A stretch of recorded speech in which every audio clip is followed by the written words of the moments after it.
I'm Catherine Mazzone here on behalf of MojoStreaming, and I'm very proud to announce our guest, Jordan Gledhill. Hi guys. Thank you again for being with us. Thanks for taking the time. You're currently in Costa Rica, right? You were telling me about the monkeys that you're seeing there. What's it like there, and why are you there? Yeah, so at the moment I'm out in Costa Rica, and in particularly the Osa Peninsula. So it's a really special part of Costa Rica. It actually used to be an island that then fused with the mainland, and because of that, it's massively biodiverse. It actually holds 2.5% of the world's biodiversity just in this small peninsula. Um, So I'm living in the jungle. I'm working for a turtle project called Coprot. We work with the community to sort of build capacity in the community, help them move away from the illegal gold mining. And we're protecting the turtles that come nesting on our beaches. Last year we had over 6,000 turtles nesting on our beaches. So it's hard work, but very rewarding. Yeah, you've seen those magnificent videos and photos of all of the sea turtles going from their nests, the little babies going from their nests to the oceans. Just very iconic, and to be a Yeah, the part of babies that. are always a winner. Yeah, that's so cool. Well, I have to make mention of your organization. Obviously, you're a conservationist, and you're involved in your own organization. I started One Planet Conservation Awareness at university. It started as a blog. After I left university, I wanted to keep sort of looking at the literature and keeping up with what's going on in the world of conservation. And then when COVID hit, I realized that a lot of these small projects and a lot of small NGOs around the world are struggling, especially if they depend on donations and volunteers and tourism. So we kind of ramped up One Planet to become more of a platform to celebrate different NGOs around the world. We worked in particular with a project called Bawindi Development Network that works with gorillas in Uganda. Familiar with What? Alex. Yeah. Alex is a great guy. So we worked with him, improving his social media, and we were able to raise some money for him. And a great project in Kenya called the Conservation Education Society. Again, a project in Borneo, One Stop Borneo, where we were able to raise some funds to start reforesting some palm oil plantations and create corridors of fig trees so that hornbills can distribute more trees. And also a project out here in Costa Rica, the Sloth Conservation Society, where we were able to raise money for a sloth bridge, so sloths can safely cross the roads. But the idea was to raise awareness for these small projects, that might not be able to reach a wider audience. So we would make videos for them, small documentaries for them, and try and help them get their message across. A lot of them found it quite hard during COVID, and thankfully we were able to give them some support and raise a bit of awareness for the great work that they're doing. So your organization is One Planet, and One Planet really just aims to kind of shed light on all of these other NGOs. It's kind of umbrella for awareness of these other great groups that might be tucked away. Yeah. They do all this work from there. It's incredible. Yeah, I really enjoyed during COVID when I was stuck in the UK, being able to call Alex and look at the Ugandan mountains. It was a shaky connection, but could still appreciate it. So how do you find, are these individuals and organizers finding you, or are you reaching out to them? So some of them I know from working around the world in conservation projects. It's quite a small world, so you hear of different projects that are doing similar things.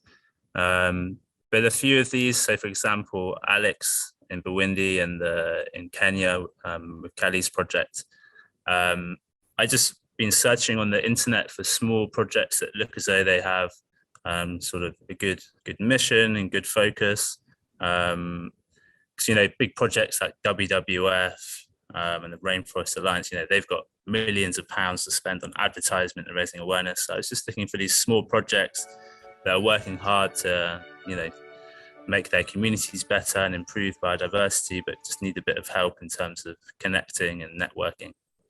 So do you then go in and offer services for free or for a lower rate than they would normally have to pay? So we just do it completely voluntary. We've never taken any money off these projects. I do it with my university friend, Jodie, who I call the media wizard or sometimes the media troll.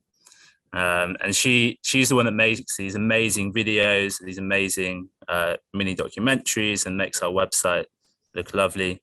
So yeah, we just we see what they need, what their needs are, if they're looking for funds or if they're just looking for advertisement on videos. And yeah, we try and see what we can do for them, whether it's making a little video to raise awareness about the species they work with or raise awareness about the work that they're doing. So we have a YouTube channel that's got a few of our different videos on. And we've also just tried to share a few of the sort of darker shadow conservation projects and like things that people don't really think about, and like interview different conservationists. For example, a project in Sierra Leone, no one ever thinks of Sierra Leone as like a biodiverse place or a place of conservation projects. So finding projects like this that maybe people would have never heard of, that have amazing wildlife, but also have quite serious, environmental issues. And we want to celebrate the projects that are out there, living in the jungle, sacrificing quite a lot of like a normal life, and celebrate what they're doing and get their message out. Mm-hmm. And I'm going to ask you more about this in a moment, but I'm curious, there has been a shift in conservation in recent years because of the state of our planet, as well as just a natural shift, I suppose, where people are, there's fewer David Attenboroughs and more people just getting out there nitty gritty with the camera, showing what they can, as far as conservation media. But what you're doing, it's also very unique. And I'm wondering how you got the idea to reach out to these groups. I think it's more because from my own experience and Jodie's experience of living in these different countries and working on these small projects. So I've worked with small projects in South Africa and Vietnam, Cambodia, Thailand, Malaysia. And a lot of the time, the people running these projects struggle. They find it hard to get funding. The work is really tiring, especially the first experience I had working with turtles at the Cuc Phong Turtle Conservation Center in Vietnam. I met this incredible woman called Thuy, and she just works tirelessly, lives in quite a strange house in the middle of this forest. It was in the middle of winter, so it was raining and cold.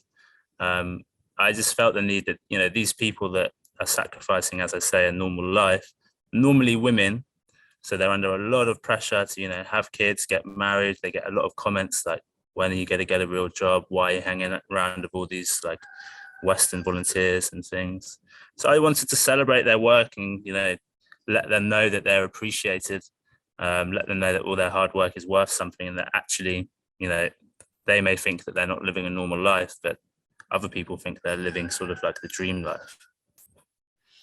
I'm interested how you got started with your conservation work. Have you always been a lover of animals and wildlife, and you had to pursue your passion, or did you find out your love later in life? Yeah, I was quite lucky. I knew that I was going to do this from a very young age. I think my mom would tell you that I was playing with lots of zoo animal toys from a very young age. And I'm quite lucky. I live in I was brought up in a really beautiful place in the UK, full of wildlife by the ocean and beautiful national parks. So I always had that connection to nature. And I guess controversially, my sort of idol as a kid was Steve Irwin. So watching his programs and reading his books and watching his adventures really inspired me to want to get out and travel and protect our biodiversity as well. And of course, being British, we all love David Attenborough. Right, of course.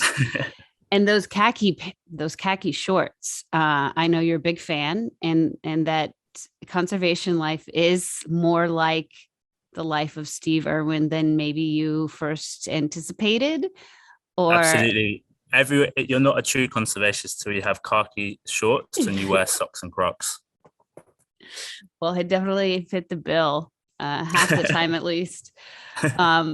It's really amazing. A lot of people might look at your situation and think, that's so cool. How did he just automatically pursue his passion without doing the menial job thing along the way? So how did you just get to where you are?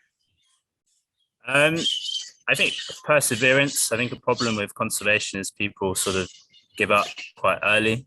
There's a lot of pressures, like your friends around you and sometimes your family wanting you to get, as I keep saying, a normal job. But I'm super lucky. My parents don't really care what I do as long as I'm happy. They'd much rather I'd be in the jungle than in a city somewhere. And quite a few of my friends love traveling and working conservation as well. So we sort of drive each other to keep going. And just hard work and taking your opportunities. Like, it's difficult to find a job in conservation. Everyone has to start as a volunteer and then as an intern and things like that. But you need to make the most of those opportunities. And when you are an intern somewhere, give 110%, show them that you're, capable of a higher role. And then eventually you catch a break and you can become a project coordinator, project manager. So it's all about sort of taking your opportunities, really. And as conservation has shifted, have you noticed the evolution of conservationism in recent years? And if so, how do you think it's evolved? So I think it's a couple of different scales, really. I think conservation has moved on from the historic sort of Africa model of creating a border of a national park and kicking out the locals, because it's proven doesn't work. If you look at Chitwan National Park in Nepal, Corcovado National Park here, whenever you move people out of an area and tell them that they can't do something, you just create more problems. So that started to change. And also more recently with COVID, how a lot of projects were supporting themselves on ecotourism, and some projects were, getting volunteers to spend a lot of money to come and have these experiences. And I think COVID has kind of weeded the good from the bad when it comes to conservation projects. And it's those projects that were really, their passion was in the biodiversity and the species they were protecting rather than creating money. And I think it's moving now more towards sort of building community like capacity and resilience, and basing your project around the community as well as the species or the habitat. So I think the successful conservation projects and the ones that survived COVID are the ones that put like the community at the heart of what they're doing, and use the community to drive their project. So do you think it's a matter of having more conservationists and more NGOs, or just having the right ones, just doing things a little bit differently in some situations? I think, again, this is something that came out of COVID, was that where there was too many projects trying to do the same thing, that's where problems arose. And sometimes it's, rather than trying to create a new project, better to see what's already there and see if you can just help an existing project or help an existing community group. And that needs to be backed up research and evidence and the need for your project, then it will be successful. Whereas if you're just doing it for the sake of, you like the species or you think it will be a cool thing to do, those are the conservation projects that aren't going to last. Do you think that now that more people are paying attention to the state of our world, that conservationism has become maybe a little bit trendier? Yeah, I think it's definitely become trendy, but I think it's also, you need to be careful of not getting complacent in your bubble. Like those that work in conservation and care about the environment, we surround ourselves with other people that care about the environment. It's quite important to step outside of your own bubble and see what the general consensus is. And having had to move back to the UK during COVID, it was quite eye-opening to see that, although lots of people love to watch a program we have called Spring Watch, where they look at nice squirrels and blue tits nesting in a nest box, actually, do they make that connection between their love for nature and actually making small changes and sacrifices in their life to protect it? And unfortunately, I think that's quite slow. That connection is not moving as quickly as we would like. So I think it's really important that those that do care about the environment and work in conservation need to step outside of their bubble, and actually maybe the focus shouldn't be on, complete research. We need to be putting money and resources and energy into outreach and getting these messages across, building capacity in local communities, and just changing how we talk about these things. Like, yeah, it's great if you stop using a plastic straw, for example, but that's a tiny drop in the sea, if you like, of what you can be doing. So I think it's important not to let yourself off the hook when it comes to this kind of stuff. And the most powerful thing you can do is talk. Really keep talking. If you hear someone talking rubbish about this kind of stuff, you speak up, tell them, have a nice, don't have to go crazy with them, but have a discussion of why they might be wrong. Everyone's entitled to their opinion, but make sure you're getting your opinion across. Because if you know your stuff, then don't be afraid to share it. Right. Well, and a perfect example might be you being from the UK. You're probably aware about the proposed ban on trophy imports of wild animals. Have you been keen on that discussion? Have you been a part of that discussion in any way? Not personally. I haven't been involved in anything like that. But I think if you look at the state of the UK, one thing I always say is it's very easy to point the fingers at places like China and Africa. But if you look at the state of the UK's environment, it's embarrassing. And actually, if they were talking about trophy hunting, like if you look at most of the land in the UK that's used for grouse shooting and deer shooting, like that's a huge area of land that could be used for rewilding projects. It's a huge area of land where the landowners are still poisoning birds of prey.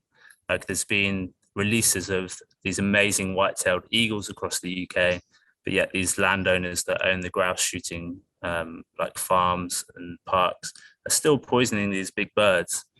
So it's good that we're banning trophy hunting. It's super important. But I sometimes feel that the UK are using those things, like concentrating on shark finning and things like that, which are super important, but they kind of use that as a bit of a greenwash so that they don't have to concentrate on what's going on in the UK. Like our rivers are a mess. Like we have absolutely awful rivers. A lot of our land use just isn't being used with nature in mind. So I think the UK really need to take a look at themselves before they start looking outwards as well. And how do you get people to do that? I mean, how do you create more enthusiasm for these things, which obviously needs to happen if we're going to correct the wrongs? So I think the younger generation, so something that I was doing in the UK was working with school children, taking them into the forest and teaching them about the environment. So building that connection with young people in nature. If they're able to love and connect to nature, then they're more likely to protect it. But for the older generation, the people that have the spending power and the voting power already, I think the best way to do it is show the co-benefits of doing these things.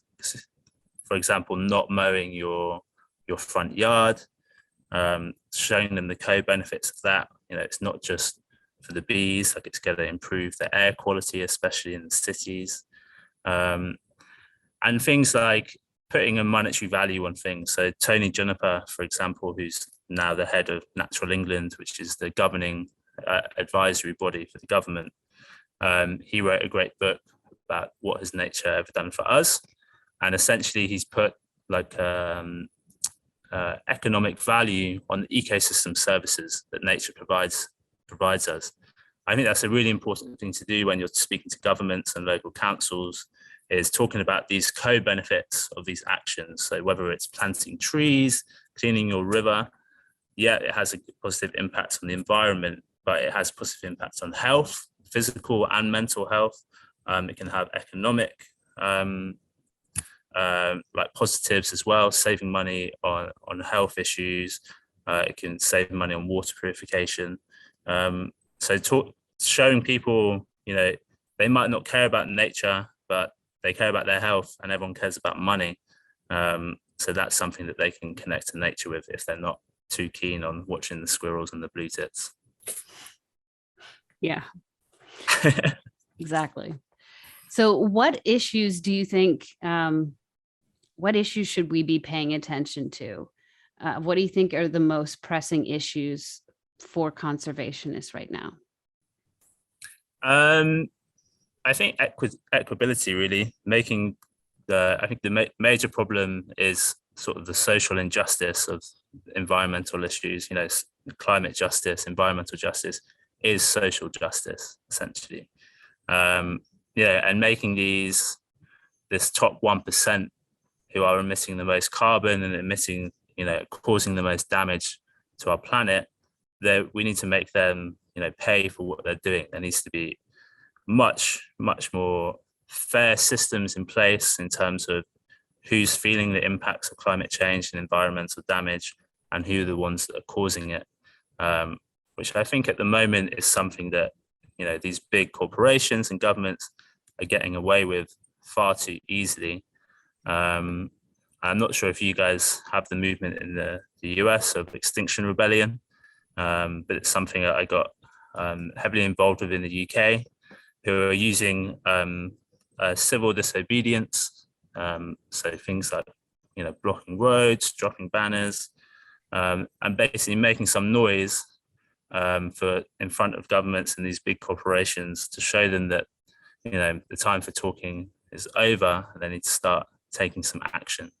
So I would encourage people, if people are getting angry about this kind of stuff, about environmental issues, and they're not sure where to look, they're not sure where they can put their energy, just go check out what Extinction Rebellion are doing. Doesn't matter where you are in the world, you can get involved with them. You don't have to be in the street gluing yourself to things. You can help with social media, you can talk to people.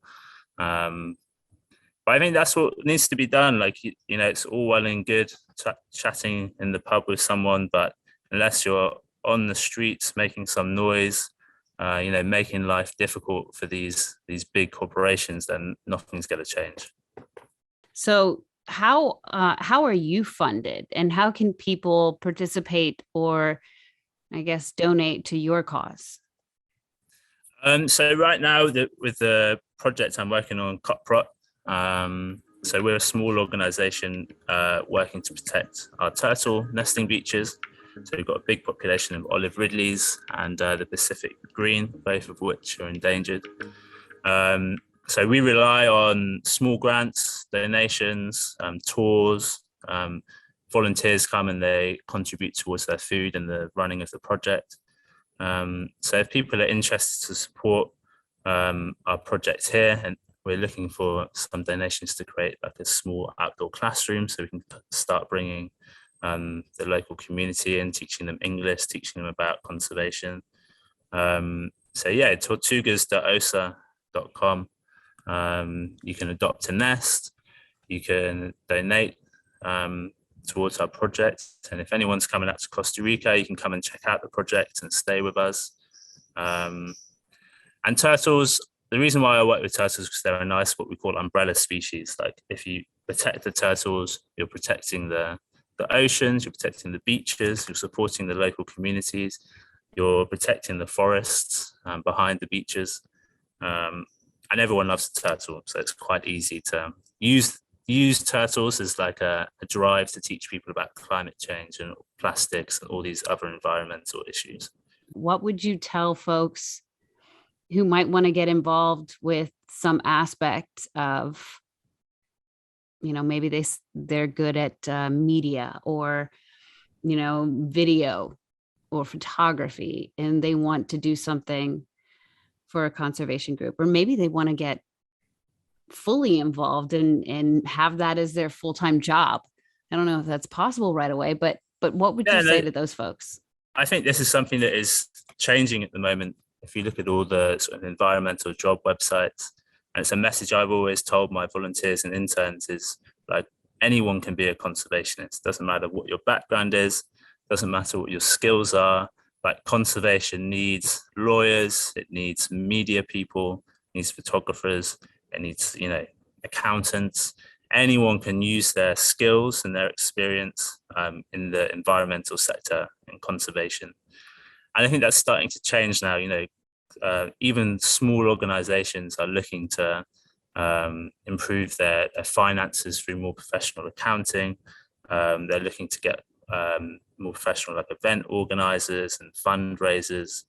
And really every little helps, like even if it's just you in your office, doesn't matter what you're doing, even if you put a little pot to collect some money for some turtles or something, or you're trying to encourage people to stop using their takeaway coffee cups, like everyone can have an impact in their role or their profession. Like you don't have to be living in the jungle to make a positive impact to the environment. And as I said before, the best thing people can do is talk about it and bring these issues like climate change and social justice, bring it into like everyday conversation. Because I think a lot of people have these concerns, but they sort of keep them bottled up and they're not sure how to talk about it. And that's something Extinction Rebellion really helped me with, is finding that community where you can talk about these things with people, get it off your chest. And there's a lot of people out there to support you as well. So anyone that's worried about, climate change, because it is really a worrying thing, just talk to people about it, whether it's online or in school or in your workplace. And you can be the one, that leads this change. Like anyone can be a climate leader or an environmental leader. Doesn't matter how big or small your actions are. Like if we all start thinking of ourselves as leaders in this kind of stuff, then that's how we're going to make these bigger changes. Is that how you stay upbeat and positive with your work? How I stay upbeat and positive, I go off on my own and look at the ocean. I watch the pelicans surfing the waves, take my binoculars out and look at the birds. And yeah, all the volunteers that come through, like I've had some volunteers in Malaysia that came just for an experience and I still keep in contact with, that are now budding conservationists. One particular girl, Yannicka, who's amazing. She came for 2 weeks to Malaysia to work with us in turtles, and she's now studying conservation, and she's probably been to more projects than I have. Wow. So little things like that definitely keep you going. Always take the positives, however small they might be. Excellent advice. Words of wisdom to live by, for sure, Jordan. Jordan, it's really a pleasure. I hope we can be in touch again about some other projects you're doing. Please keep us updated, and we'll do the same. Thank you for taking the time to talk to me. Absolutely, my pleasure. Thank you for taking the time as well. And yeah, check out our website. If anyone wants to get involved, come and spend some time in the jungle with us. Get some socks and Crocs and we'll get you on the beach. Don't forget your khakis. Don't forget the khaki shorts, exactly. All right. Thank you again, Jordan. Take care. Thank you. Bye, guys.